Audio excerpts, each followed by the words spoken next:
Jin-Ho Park rubbed his tired eyes. The clock on his lab wall showed 2:13 a.m.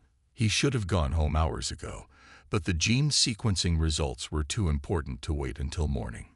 Just a few more minutes, he mumbled to himself, adjusting the microscope. At 42, Jin-Ho was one of Korea's top geneticists. His work on animal DNA had earned him respect around the world.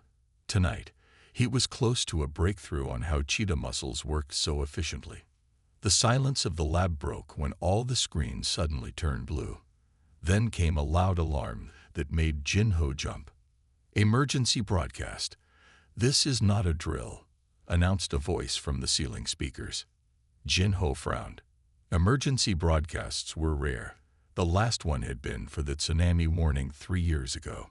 The screens changed to show Korea's president looking very serious. Behind him stood military officers and scientists Jin-Ho recognized from international conferences. "Citizens of Earth," the president began, his voice steady but strained. "1 hour ago, an alien spacecraft entered Earth's orbit. They have made contact with all major governments simultaneously." Jin-Ho's coffee mug slipped from his hand and shattered on the floor. He didn't notice. "The visitors call themselves the Raksha," continued the president. "They have requested to address humanity directly. What you are about to see is being broadcast to every screen on the planet." The image changed. Jin-Ho gasped. Standing before the camera was a creature that looked like a mix between a human and a large cat. It stood upright on 2 legs, reaching about 7 feet tall. Its body was covered in short golden fur with black spots. The face featured large amber eyes with vertical pupils, a flat nose, and a mouth that seemed designed for tearing meat. "People of Earth," the creature spoke in perfect English. "I am Ambassador Ket of the Raksha Dominion. We have observed your planet for decades. The time has come to formalize our relationship." The ambassador's voice was smooth, but had a rumbling quality that made Jin-Ho's skin crawl. "The Raksha have expanded through 3 solar systems. Each time, we offer the same choice we now present to Earth: join the Dominion as a protected species, or face elimination." The lab fell completely silent. Jin-Ho could hear his own heartbeat. "You may wonder why we do not simply take what we want," the ambassador continued. "Unlike primitive conquerors, we believe superior evolution deserves recognition. Submit, and you may continue your lives under our guidance. Resist, and we will prove our evolutionary superiority through combat." Images appeared showing the Raksha in motion, running faster than any human could, leaping impossible distances, and fighting with natural weapons that put Earth's military to shame. "You have 3 Earth months to decide. We await your answer." The broadcast ended, returning to the president, who began speaking about emergency measures. Jin-Ho wasn't listening anymore. His mind raced through everything he had seen. The Raksha weren't just aliens. They were perfect predators. Their muscles, their reflexes, their natural weapons, all evolved for hunting. All better than anything Earth had. Jin-Ho's phone rang, startling him. The caller ID showed a government number. "Dr. Park," said a woman's voice when he answered. "This is Colonel Hannah Kim from the Defense Ministry. A car is on its way to bring you to a secure facility. Your expertise in genetic enhancement is needed." "For what?" Jin-Ho asked, already knowing the answer. "For giving humanity a fighting chance," Colonel Kim replied. "The government is assembling a team. Project Panthera needs you as lead scientist." Jin-Ho looked at his research, years spent studying the perfect design of Earth's fastest predator. He never imagined those studies would become humanity's blueprint for survival. "I'll be ready," he said, closing his research files. What had been academic curiosity yesterday was now the foundation for humanity's defense. The war for Earth's future had begun. The world changed quickly after the Raksha's message. Countries stopped fighting each other. Old enemies became allies. Everyone worked together to prepare for the alien threat. Jin-Ho hadn't left the underground lab for 3 weeks. He slept on a small cot in the corner when he had to. Most days, he worked until he couldn't keep his eyes open anymore. "You should rest," said Colonel Hannah Kim as she entered the lab with 2 cups of coffee. She handed one to Jin-ho. Jin-ho took the coffee with a grateful nod. "No time for rest. The Raksha will reach our solar system in 5 months." Colonel Kim looked at the screens around the lab. They showed DNA patterns, muscle structures, and test results. "How is Project Panthera progressing?" she asked. Jin-ho pulled up a new image on the main screen. It showed the inside of a human leg muscle, but it looked different from normal human tissue. "We're making progress," he said. "Look at this muscle structure. It's twice as dense as normal human muscle, but it needs less oxygen to work." "Like a cheetah's muscles?" Colonel Kim asked. "Exactly. Cheetahs can run at incredible speeds because their muscles use energy very efficiently." Jin-ho pointed to another screen. "And here, we've improved the heart design to pump more blood with less effort." Colonel Kim studied the images. "Will these changes be enough to match the Raksha?" Jin-ho shook his head. "Not yet. We need to enhance vision, hearing, and reaction time too. The Raksha can process information much faster than humans." "And you can do all this safely?" she asked. Before Jin-ho could answer, the lab door opened. General Park entered with several military officials and government leaders from around the world. "Dr. Park," said General Park, "these people need to see your progress. The United Nations Security Council is voting on full funding for Project Panthera tomorrow." Jin-ho straightened his lab coat and turned to face the visitors. He hadn't prepared a presentation, but he knew this moment was crucial. "Ladies and gentlemen," he began, "the Raksha evolved as perfect predators. Their bodies are designed for hunting and killing. To defend ourselves, we need soldiers who can match their physical abilities." He showed them the test results and explained his work in simple terms. Some faces showed doubt. Others showed fear. "You want to change humans into something else?" asked one woman in a business suit. "Not something else," Jin-ho corrected. "Something more. We're not replacing human nature. We're enhancing human bodies to meet this threat." "How many test subjects have you had so far?" asked a military officer. Jin-ho hesitated. "None yet. We're still in the design phase." The room grew tense. One man stood up angrily. "You're asking for billions of dollars for something you haven't even tested. We should be building weapons and shields, not playing with DNA." Jin-ho remained calm. "Weapons and shields are being built, but they won't matter if our soldiers can't react quickly enough to use them. The Raksha move 3 times faster than we do." He pulled up the video of the Raksha ambassador. He played it in slow motion, showing how even the ambassador's casual movements were lightning fast. "This is just their diplomat," Jin-ho said. "Imagine their warriors." The room fell silent. Finally, General Park spoke. "We need volunteers for the first tests. Who would take such a risk?" To everyone's surprise, Colonel Kim stepped forward. "I volunteer," she said firmly. "If Dr. Park believes this can work, I'm willing to be the first." Jin-ho stared at her in shock. "The first tests will be extremely dangerous. We don't know all the side effects." Colonel Kim met his eyes steadily. "Someone has to go first. I've been a soldier for 20 years. This is just another way to serve." The visitors watched this exchange with new interest. Jin-ho saw doubt turning to hope in their eyes. "When can you begin the first enhancement procedure?" General Park asked.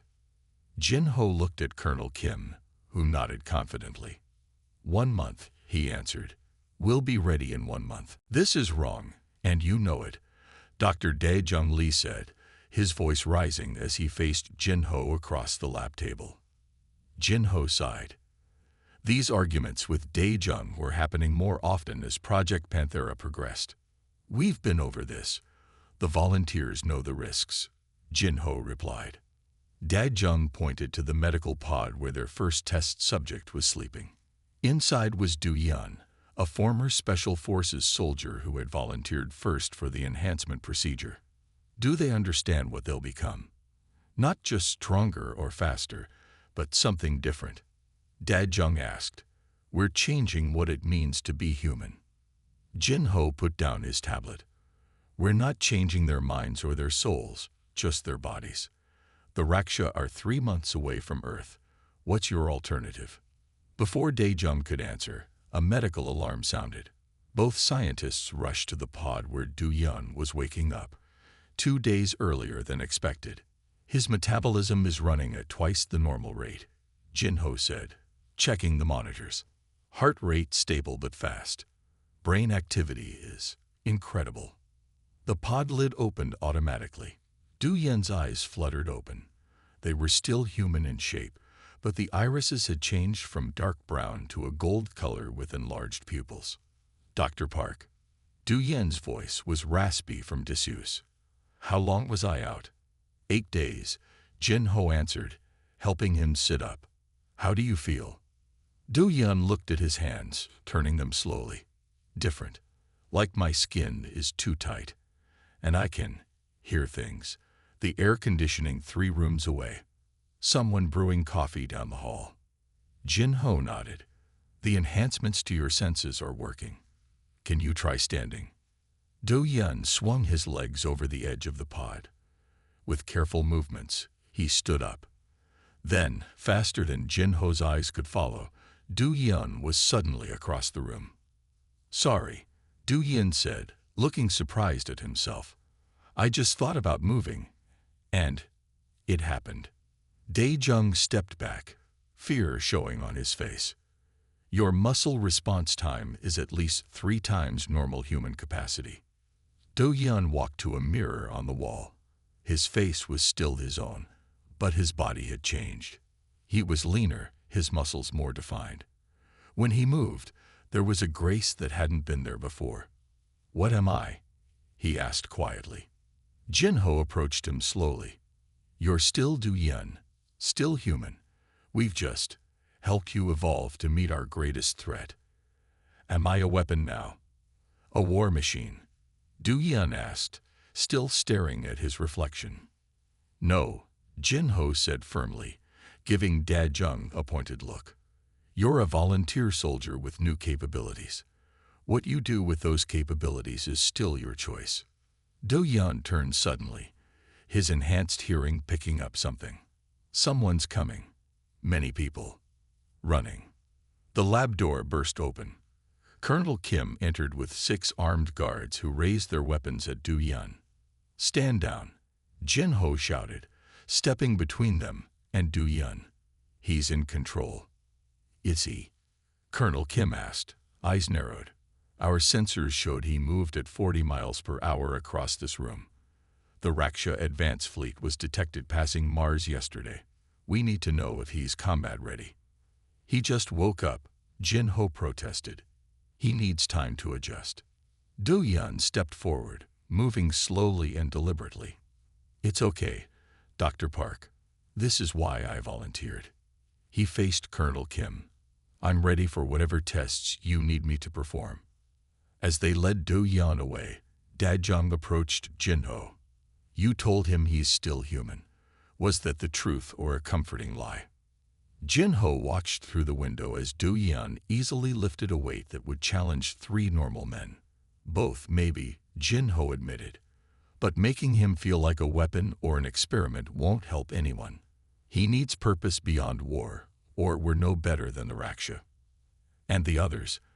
11 more volunteers are prepped for the procedure. Jin-Ho's jaw tightened. Then we better make sure they wake up to find their humanity intact. 1 year had passed since Do-yeon's awakening. Jin-Ho watched from the observation deck as 12 enhanced humans trained in the giant underground facility.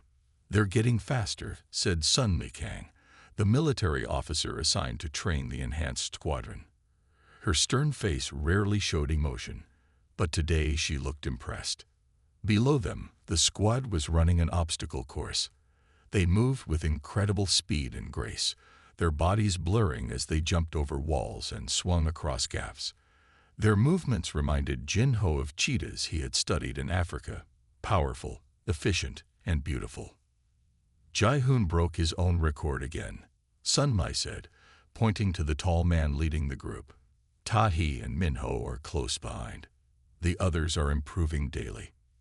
Jinho nodded, making notes on his tablet. Jaehoon had emerged as the natural leader of the group. His test scores were consistently highest, both in physical performance and strategic thinking. How are they handling the psychological aspects? Jinho asked. Sun's expression darkened. That's still our biggest challenge. Minho had another nightmare last night. Tahi sometimes stares at her hands like they belong to someone else. And Jaehoon. He keeps everyone together, tells them they're not monsters, just evolved humans with a purpose. Jinho smiled slightly. He sounds like someone I know. The training session ended, and the enhanced soldiers gathered in the center of the facility. Even at rest, they moved differently than regular humans, more aware, more alert. Their eyes, all now with golden irises, scanned their surroundings constantly. Jinho and Sunmai entered the training area. The squad straightened to attention. At ease, Sunmai said, "Good work today." Jaehoon stepped forward. "Dr. Park, when will we face the Raksha? We've been training for a year." "Soon," Jinho replied. "Their main fleet is still months away, but we've detected scout ships entering Earth orbit." Tahi, a woman with short black hair who had been a university track star before volunteering, spoke up. "The regular soldiers still avoid us in the cafeteria. They look at us like we're not human anymore." Jinho had noticed this problem. Despite their accomplishments, the enhanced soldiers were becoming isolated from the rest of humanity. "That's why we're starting new programs tomorrow," he announced. "Art classes, music, history, literature. Combat training will continue, but for 4 hours each day, you'll study human culture." Sunmet frowned. "We don't have time for painting classes." "The Raksha are coming, yes," Jinho interrupted. "But what are we fighting for if we strip away everything that makes us human? These soldiers need more than combat skills. They need connection to what they're protecting." The enhanced humans looked at each other surprised. Minho, the youngest of the group, raised his hand. "Can we choose what we study?" he asked. His voice was soft, but Jinho could hear the hope in it. "Yes," Jinho replied. "Each of you can focus on areas that interest you." Sunmi crossed her arms. "The general won't like this." "I've already received approval," Jinho said. "It wasn't easy, but I convinced him that mental well-being is as important as physical training." Jaehoon stepped forward. "Thank you, Dr. Park. We won't let this interfere with our combat readiness." As they left the training area, Sunmai walked beside Jinho. "You care about them too much," she said. "They were created for one purpose, to fight the Raksha." Jinho stopped and looked at her. "If that's all they are, then we've already lost something precious." "They're still human, Sunmai. Enhanced, yes, but human. And humans need more than war to give their lives meaning." Sunmai was silent for a moment. Then she nodded slowly.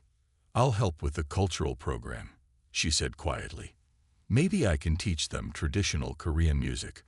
My grandmother was a musician." Jinho smiled.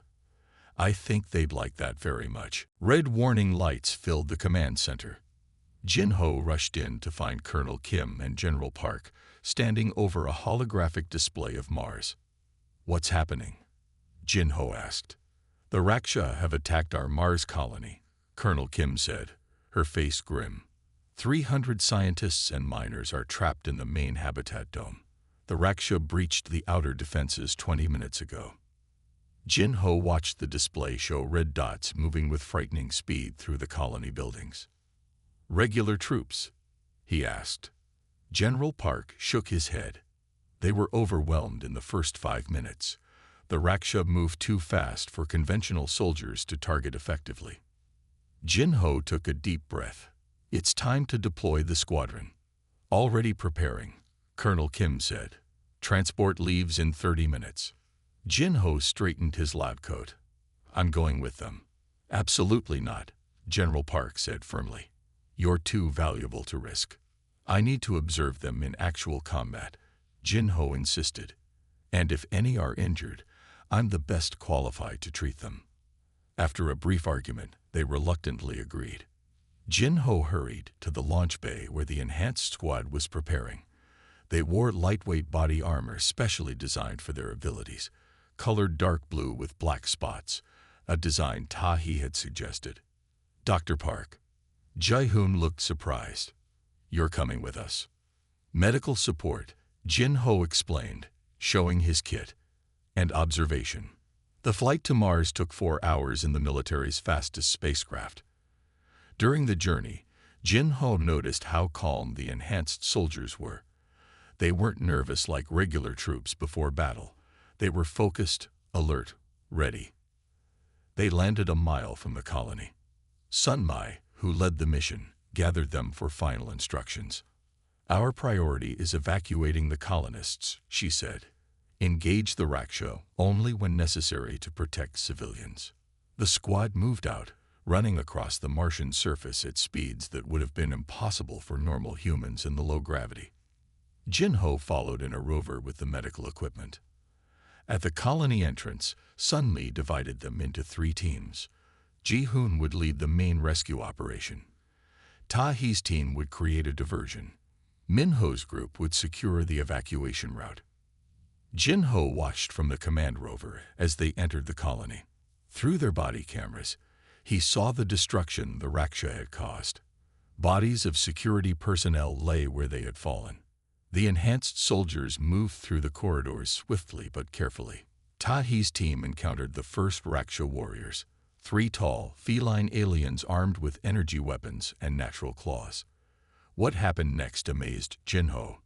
Instead of attacking directly, Tahi split her team. While 2 members drew the Raksha's attention, she circled behind them.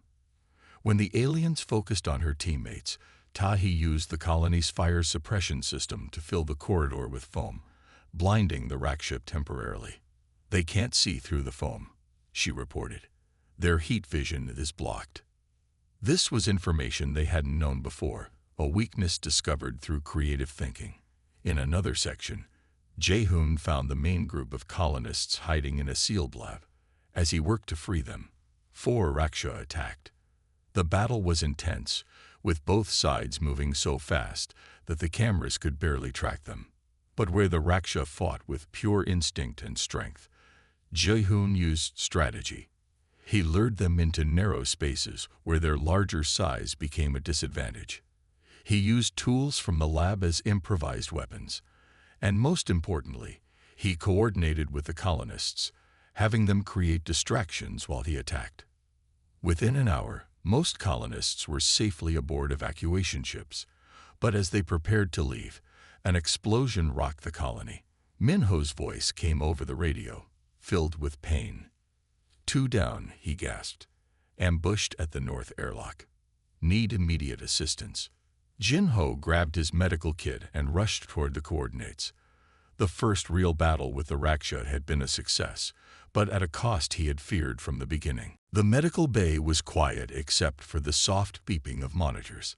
Jin-ho hadn't slept in 36 hours.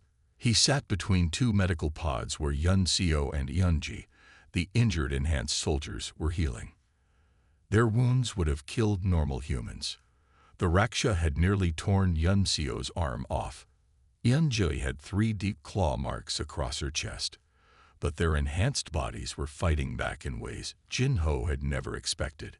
Their healing rate has doubled since yesterday, he told Colonel Kim, who stood at the foot of the beds. And look at this. He showed her the microscope images of their blood samples. Their cell structure is changing, adapting to fight infection from the Raksha claws. I never programmed this. Colonel Kim frowned. They're evolving on their own. Is that safe? More than safe, Jin-ho said, excitement in his tired voice. It's amazing. Their bodies are learning from the encounter, becoming stronger specifically against Raksha attacks. The door opened, and Ji-hoon entered with Tahi and Min-ho. They moved silently to their injured teammates. Will they recover? Jae-hoon asked. Yes, Jin-ho assured them. Faster than I would have thought possible. Your bodies are more adaptable than we realized. Minho touched Yunji's hand gently. During their cultural studies, the two had become close, sharing an interest in poetry. We've been talking, Jae-hoon said, looking at Colonel Kim. We want to form our own tactical unit. The colonel raised her eyebrows. Explain. The standard military structure doesn't work for us, Jae-hoon continued. We're faster, we think differently, and we can adapt more quickly than traditional command allows. Tahi stepped forward. In the Mars colony, we succeeded when we improvised. When we followed standard tactics, we were predictable. That's when Yun Seo and Yunji got hurt. Colonel Kim crossed her arms. You want autonomy.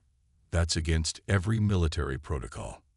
The Raksha don't follow human military protocols either, Minho said quietly. That's why they're winning the war. Jinho hadn't heard this news. Winning. What happened? The colonel sighed. We lost 2 more outposts in the asteroid belt yesterday. Regular forces can't match their speed. And there's more, Jae-hoon added. We captured data from their ship on Mars.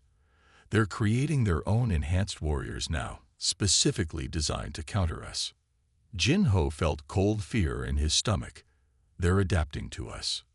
Yes, Tahi said, but we can adapt faster if you let us. Colonel Kim paced the room, thinking. Finally, she stopped. What exactly are you proposing? Jae-hoon outlined their plan. The enhanced squad would train together, develop their own tactics, and operate with greater freedom in the field. They would report results, not ask permission for every move. It goes against everything I believe about military structure, Colonel Kim said when he finished. But everything about this war is new. She looked at Jinho. What do you think, Doctor? Jinho looked at the enhanced humans, not just soldiers but people who were forging their own path. Their greatest strength was never just physical, he said. It's their ability to think differently, to adapt and evolve. I think we should trust that. Later, as Jinho was finally preparing to rest, he received an urgent call from his lab. Dr. Daejung's face appeared on the screen, excited. You need to see this, his colleague said. I've been studying the brain scans of the squad before and after the Mars mission. Their neural pathways are reorganizing, becoming more efficient, creating new connections. What does it mean? Jinho asked. It means they're not just adapting physically, Daejung replied. Their brains are evolving too, becoming something. More than human. Jinho whispered. No, Daejung said thoughtfully. Just the next step in human evolution. The question is, can they handle it? And can humanity accept what they're becoming? Jinho looked through the window at the enhanced squad members, who were now gathered around their injured teammates, talking quietly. They have to, he said, because right now, they're our best hope. Jinho walked down the hallway that led to the enhanced squad's living quarters. 3 months had passed since the Mars mission. In that time, the war had intensified. The Raksha main fleet was now just beyond the orbit of Jupiter. As he approached their common room, Jinho heard music. Someone was playing a traditional Korean gaejum, the string instrument Sunmai had brought for their cultural studies. The beautiful sounds made him pause at the doorway. Inside, Minho was playing while Yunji, fully recovered from her injuries, sang in a clear voice. Other squad members sat listening or working on their own projects. Tahi was painting on a large canvas. Jae-hoon sat in the corner writing in a journal. None of them noticed Jinho at first. He watched, amazed at how much they had changed. They weren't just soldiers anymore. They had become a community, developing their own culture. Dr. Park, Jae-hoon said, finally noticing him. The music stopped as everyone turned. Don't stop because of me, Jinho said, entering the room. That was beautiful. Minho has become quite good, Sunmai said, stepping from a side room. She had become a regular visitor to their quarters, her initial military stiffness softening as she grew to know them as individuals. Jinho walked to Tahi's painting. It showed Earth seen from space, but with subtle differences, the continents shaped slightly like a human face. Mother Earth, Tahi explained. I've been thinking about what we're fighting for. Jinho nodded. It's excellent. Jaehoon came to join them. We've been discussing philosophy in the evenings, what it means to be human, what our place will be when the war ends, if we survive. These were questions Jinho had worried about himself. He was about to respond when his tablet beeped with an urgent message. I have to go, he said. General meeting in 10 minutes. In the conference room, the atmosphere was tense. General Park looked angry, and Director Choi from Central Command had joined via video link. Your enhanced soldiers are spending too much time on non-essential activities, Director Choi said without greeting. Painting, music, philosophy discussions, we need them focused entirely on combat training. Jinho kept his voice calm. Those activities are essential for their mental health and development. We didn't create them to be artists, General Park said. We made them to fight the Raksha. No, Jinho said firmly. We didn't create them at all. We helped willing volunteers evolve to meet a threat. They're not weapons. They're people. Director Choi's face reddened.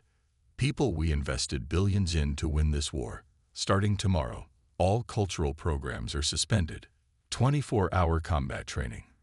Jinho stood up, his hands flat on the table.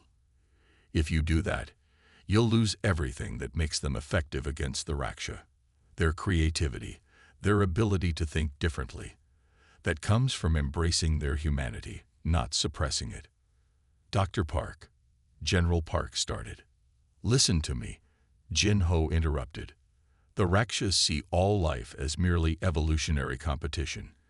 If we treat our own people as nothing but war machines, how are we any better? The room fell silent. We don't make war cheetas, Jinho continued, his voice quieter but intense. We give them purpose, the same purpose all humans fight for, the freedom to determine their own future. Take that away, and we've already lost, no matter who wins the war. Director Choi stared at him for a long moment. You've become too attached to them, Doctor. Remember what they are. I know exactly what they are, Jinho replied. The question is whether you do. After the meeting, Jinho returned to the enhanced squad's quarters. They could tell from his face that something was wrong. They want to end your cultural studies. He told them honestly, focus solely on combat. The squad members looked at each other. Jinho expected anger or protest. Instead, Jaehoon stepped forward. Then we'll fight twice as hard, he said. Train more efficiently. But we won't stop painting or making music or writing. Those things aren't distractions from our purpose. They are our purpose. Jinho felt a surge of pride. They understood what he had always hoped they would. That being human meant more than just surviving. 3 years into the war, the situation had become desperate.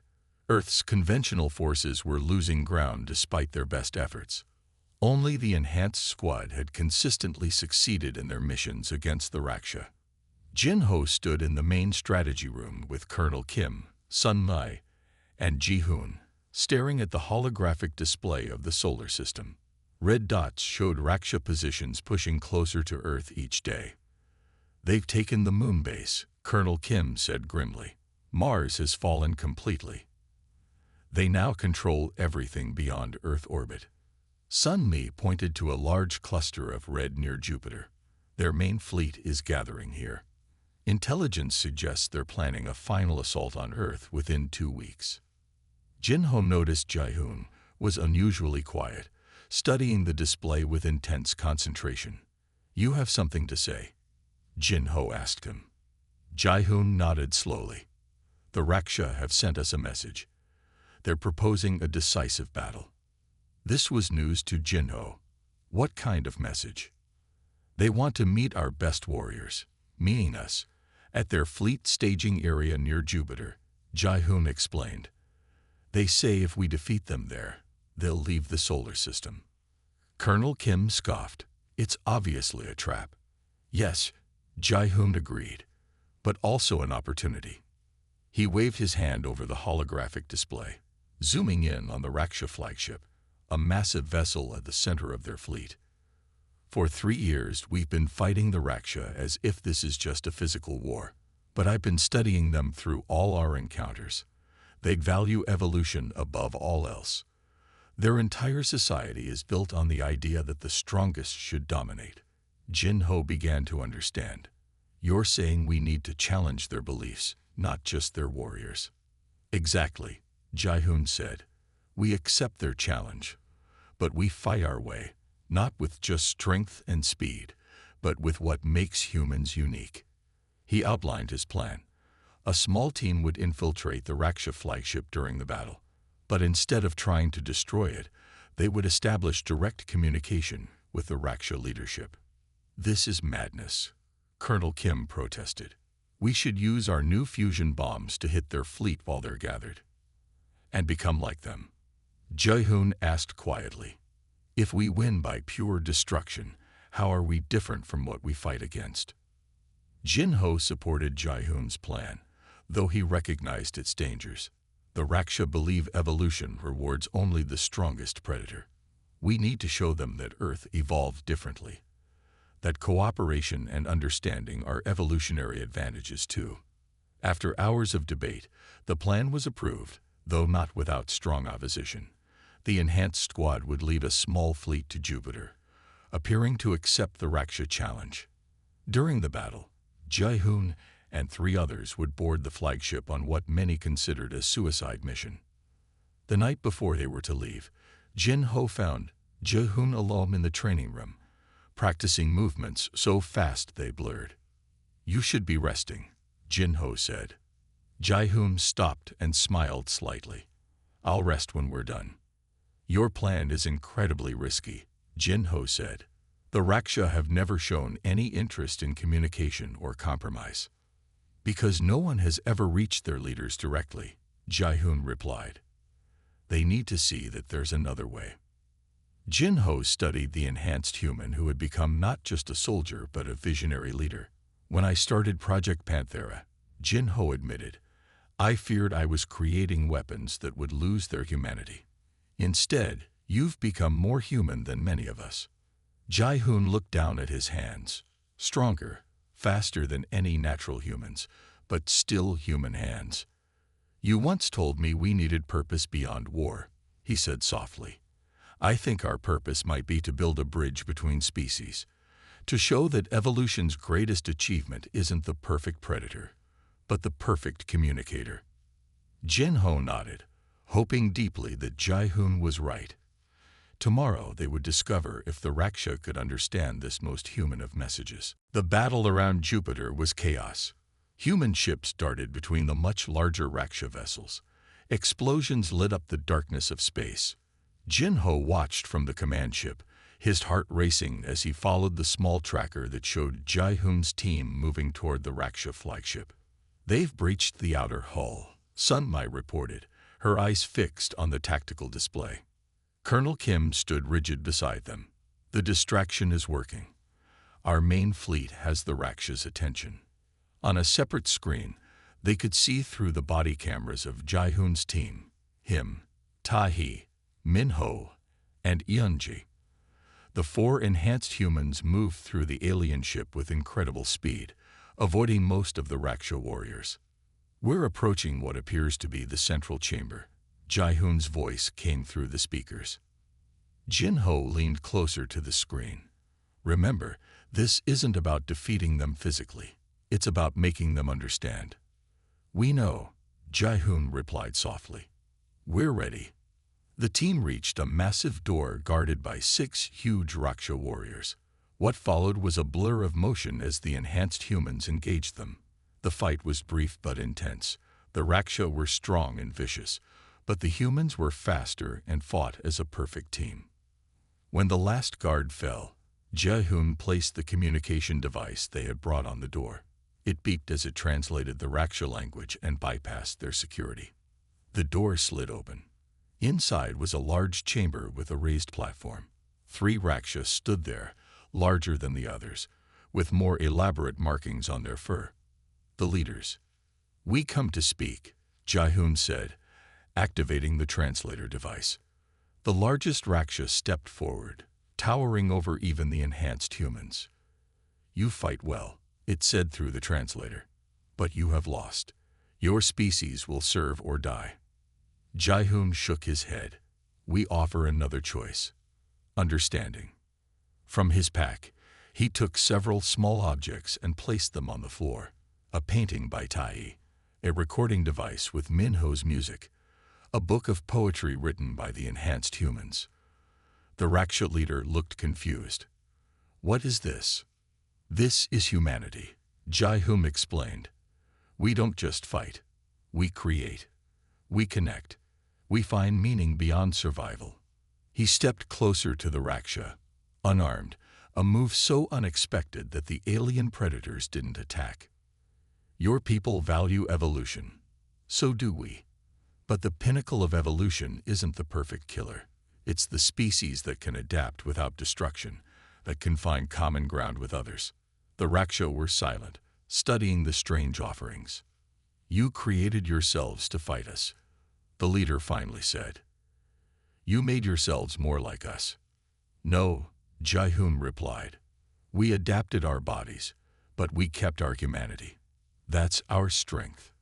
He pointed to the painting, the music, the poetry.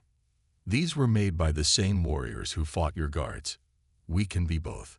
We can fight when needed, but we choose to create when possible." For a long moment, no one moved. Jin-Ho held his breath, watching from the command ship. Then, slowly, the Raksha leader picked up Tai's painting, examining it with those predators' eyes. "Interesting," it said finally. "Many species we've encountered fought. None offered this." 3 days later, Jin-Ho stood in the meeting hall on Earth as Jai-Hoon's team returned. The news had spread quickly. The Raksha had agreed to a ceasefire and negotiations. Many couldn't believe it was real. "How did you convince them?" Jin-Ho asked when they were alone. Jai-Hoon smiled.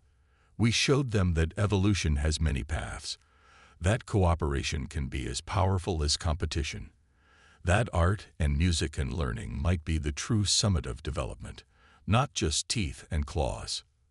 Jin-Ho looked at the enhanced humans, created for war, but choosing peace. "And now? What will you do now?" "Build bridges," Jai-Hoon said. "The Raksha have agreed to cultural exchange. They're curious about us. They've never encountered a species that values creation as much as conquest." Jin-Ho felt hope fill his chest for the first time in years. "So you found your purpose beyond war," he said. "Yes," Jai-Hoon replied. "You didn't make us war cheetas, Professor. You gave us the capacity to choose our purpose. That's the most human gift of all."